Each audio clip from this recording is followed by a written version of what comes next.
How to get past what others may think about you. You can get lost in worrying what people think about you at work or at school. When you care strongly about how people perceive you, sometimes you can end up creating a whole different persona in order to please others that doesn't resemble who you are at all. It's important to be yourself and allow people to have their own perceptions, and be okay with that. Part 1: Interacting with other people. 1. Be cautious in jumping to conclusions. It's so easy to think the worst and believe you've made a fool of yourself. Keep in mind that while you may think your actions were embarrassing or humiliating, others may think it was cute or endearing. People often won't react as you expect. You may have misread the person, or the person may have totally missed the moment by not paying attention. People may think ill of you, or they may not. Realize that it's common to have expectations for how people react, often negative, but these expectations don't always come true. 2. Be careful in overthinking the worst-case scenario. When you find your thoughts trapped in worst-case outcomes, counter it with some best-case outcomes, and realize that both are possible. 3. Avoid measuring yourself by other people's standards.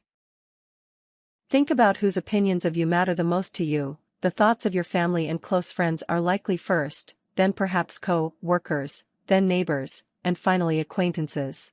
If you find yourself trying to impress an acquaintance, ask yourself why.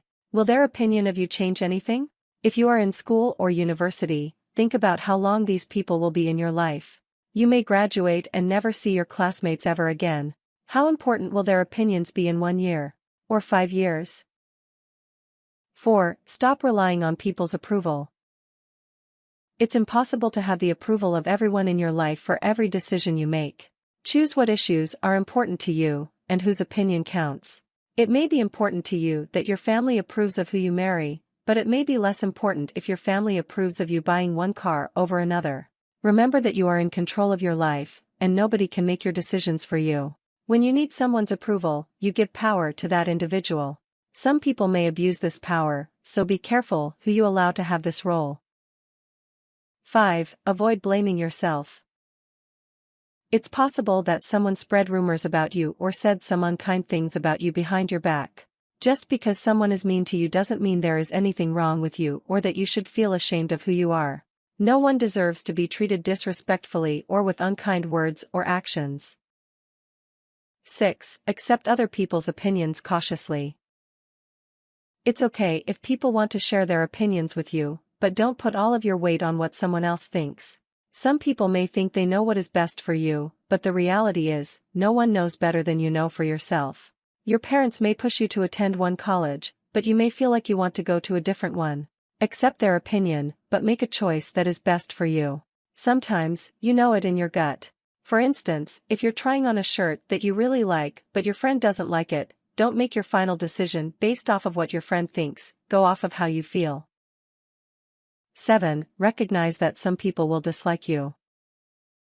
Surely there are people in your life that you do not like, for whatever reason. Differences of personality, lifestyle, and worldview can mean you get along with some people better than others. Remember that this is true of everyone. Rarely can someone get along with every person he or she meets. It's okay if someone doesn't like you.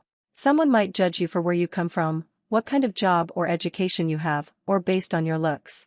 Recognize that these are judgments, and more a reflection of that person than of you.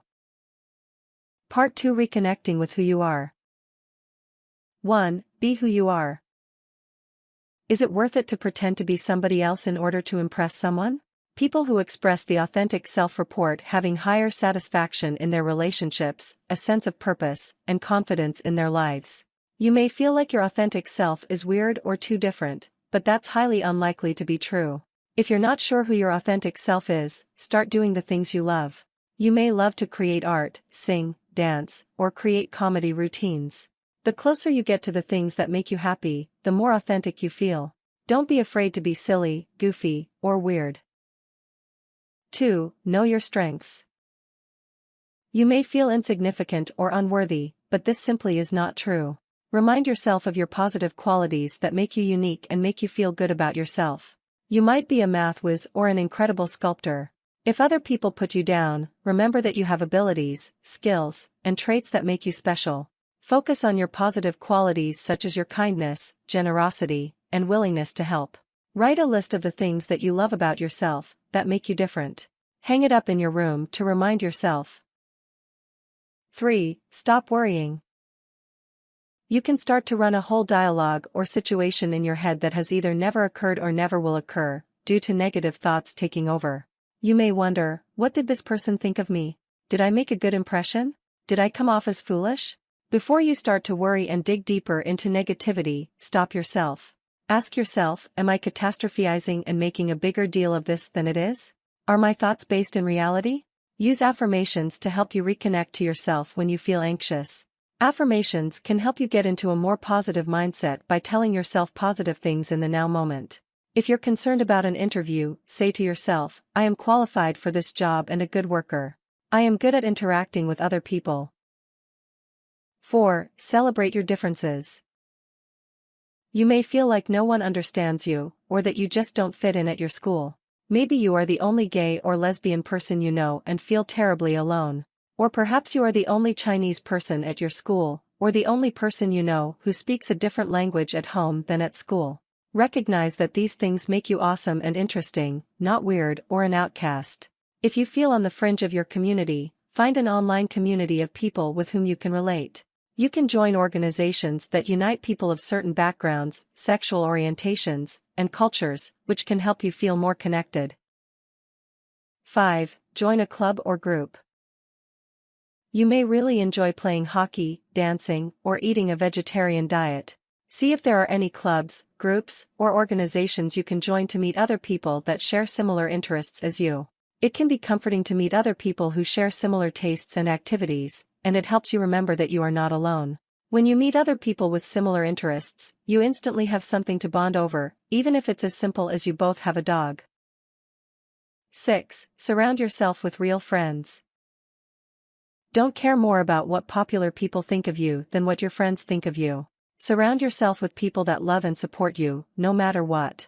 Having great friends in your life helps support your mental and emotional health and even makes you more resilient to stress. If you really want to be friends with the popular people, ask yourself if you actually want to be their friend or if you like the idea of being their friend. Would they be good friends to you and treat you with respect? Or do you want to have social status, beyond wanting friendship? 7. Get help. Reach out to a guidance counselor, trusted adult, or therapist. Just because you reach out for help doesn't mean that anything is wrong with you, or that you are less than other people. It just means you want someone's help to get you through a difficult time. You can also talk to a coach, teacher, or spiritual mentor.